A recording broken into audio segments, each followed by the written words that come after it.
มาทุกคนมื้อนี้เรามาเรียนรู้เกี่ยวกับการติดตั้งปลั๊กอินอยู่ใน Workspace เป็นหยังเราจึงพากันเลือกการเรียนรู้เกี่ยวกับการติดตั้ง Workspace ปลั๊กอินเพราะว่ามันแม่นสิ่งที่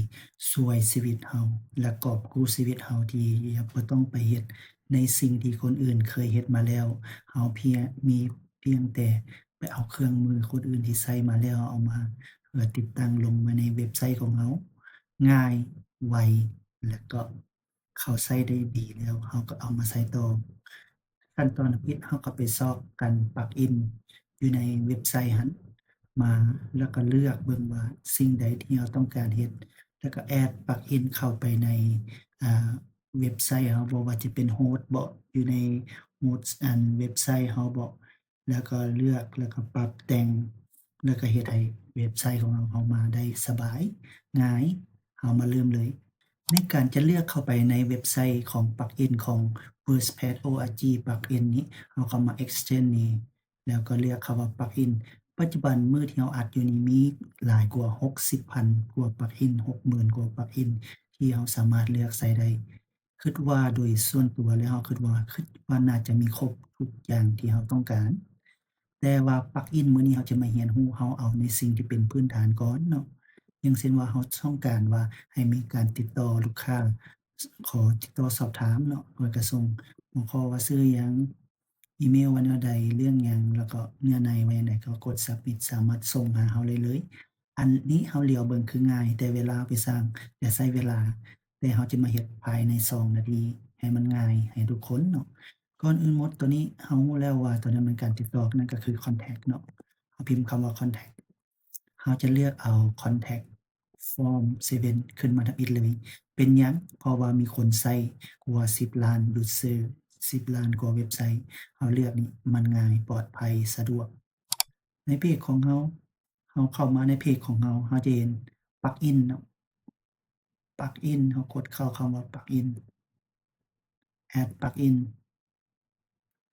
โอเคภายหลังที่เราเข้ามาโฟลเดอร์ Add Plugin นี้ได้เนาะเราก็สามารถมาสั่ง Add อยู่นี้ได้เลย เพราะว่าในนี้ที่นี้ Add เราก็พิมพ์ชื่อใส่ยกตัวอย่างว่า Add Plugin พิมพ์ชื่อPlugin ที่เราต้องการคอนแท็กต์นี่เนาะคือหากว่า Plugin ตัวใดที่เราติดตั้งไปแล้วมันจะเป็นแอกทิฟนี้หากว่าเรายังบ่ได้ติดตั้งอย่างเช่นว่าตัวนี้เราลองติดตั้ง Install Now อันนี้เราลองเบิ่งซื่อๆเนาะหรือเอาตัวนี้เสีย ยอดรีวิว14,000เอารีวิวหลายก่อนค่อยว่ากันหลังจากเรากดติดตั้งแล้วเราก็แอ็กทิเวตเลยเนาะเพื่อความว่องไวประหยัดเวลาแต่คอมช้าเสียเหลือเกินโอเค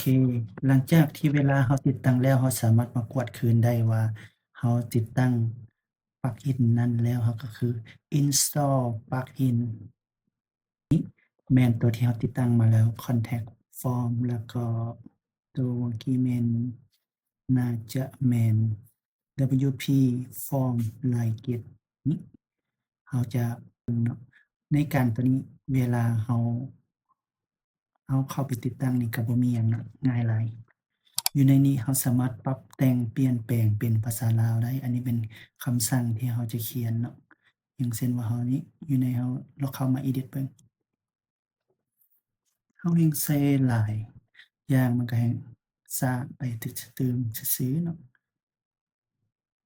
คิดว่ามันก็สิง่ายให้สำหรับเราเนาะยกตัวอย่างว่าเราจะเฮ็ดให้ทุกคนเห็นนำกันเนาะสำคัญเราก๊อบ Source Code ตัวนี้ไปใส่เนาะแล้วก็กดเซฟแล้วเราเข้ามา Page เรา Add Page เราจะเขียนให้มันแตกต่างจากเมื่อกี้เราจะใช้คำว่าถามด่วนซะเนาะคือคำเว้าว่าถามด่วน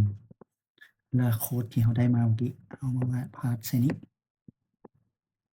กด Publish ปื๊ด Source Code ตัวนี้ได้ Copy เดี๋ยวเอามาจากเมื่อกี้ครับแล้วก็ไป View Page ได้เลยคำถามว่าถามด่วนนี่ถามด่วนก็มีช่องออกมานี่ก็ง่ายหลายเนาะสำหรับการสร้างคอมเมนต์ง่ายๆที่ว่าให้ลูกค้าติดต่อได้มันยังมี ปลักอินเกือบ 60 กว่าอย่างเราสามารถเอาไปซอกหาเรียนรู้กันได้เนาะต่อไปเราจะเฮ็ดเกี่ยวกับการ deactivate หมายความว่าเราจะลบปลักอินตัวที่เราบ่ใช้ออกถ้าหากว่าเราบ่ใช้เราก็ deactivate ตัวนี้เมื่อกี้เราติดตั้งตัวนี้มาเรายังบ่ได้ใช้เนาะแนะนำว่าตัวใดบ่ใช้เราก็ deactivate มันออกโลดการ deactivate จะง่ายหลายเนาะตัวนี้มัน enable อยู่เราต้องการปิด deactivate เราก็สามารถกด delete ได้เลย Are you sure เรียบร้อยสำเร็จนี่ก็คือการติดตั้งการติดตั้งและก็การถอนติดตั้งของปลักอินซึ่งว่าจะเป็นประโยชน์และเฮ็ดให้ชีวิตเราง่ายขึ้นในอนาคตนั่นก็คือการศึกษาเรียนรู้ของพวกเราจะเฮ็ดให้เราสะดวกขึ้นลาก่อนแล้วพบกันใหม่ในคลิปต่อไปเกี่ยวกับการให้ spoil product คือการเพิ่มสินค้านี่แม่นการ plug in